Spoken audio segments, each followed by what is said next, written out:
Sheriffs dealing with the crisis at the southern border are taking aim at Washington, D.C., for declaring a public emergency over the migrants that have been bussed into the sanctuary city by Texas and Arizona, and bristling at claims that the buses have turned D.C. into a border town. They have seen nothing. They are not a border town. They don't know what a border town is, Goliad County, Texas, Sheriff Roy Boyd told SDN. Mayor Muriel Bowser on Thursday declared a public emergency over the migrant buses which have been coming to D.C. from Texas and Arizona since April. She said the move would allow the city to create an Office of Migrant Services to provide migrants with accommodation, healthcare, transportation, and other services. We're putting in place a framework that would allow us to have a coordinated response with our partners, Bowser said Thursday. This will include a program to meet all buses, and given that most people will move on, our primary focus is to make sure we have a humane, efficient, welcome process that will allow people to move on to their final destination. She is one of a number of liberal mayors and officials of self-proclaimed sanctuary cities who have sounded the alarm over the influx of migrants, which represent just a fraction of those encountered at the border. A D.C. council member sparked pushback when she declared that, in many ways, the governors of Texas and Arizona have turned us into a border town.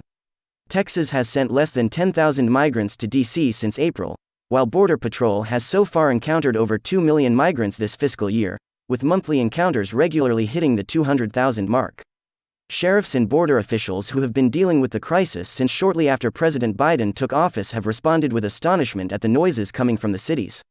I think it's all a bunch of political grandstanding, trying to get themselves some attention and squeeze a little bit of money out of the federal government or somewhere else that they can use for whatever they think it's needed for, Boyd said.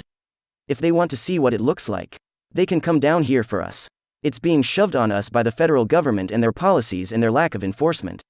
Boyd is one of a number of sheriffs and border officials saying D.C. and New York are just getting a taste of what they have experienced daily since the crisis began. Welcome to our world is what they say, Jonathan Thompson, executive director and CEO of the National Sheriff's Association, told SDN. Welcome to the everyday problems we are facing, and you have been ignoring and that you continue to want to blame someone else for. Boyd said he supported the move by Abbott, saying it had made the border crisis, which he said has been ignored by liberal media outlets, back into focus. It was a brilliant move on the part of Governor Abbott in order to ensure that the word began to spread through channels that previously had ignored the problem, he said. Thompson urged D.C. to stop blaming border states and turn their focus on the Biden administration. We finally now have cities and communities that are experiencing real pain, real suffering, and they want to blame someone else. Well, they should pick up the phone and dial the White House. Talk to the president. That's who owns the policy, that's whose policy it is, and that's what's directing the surge.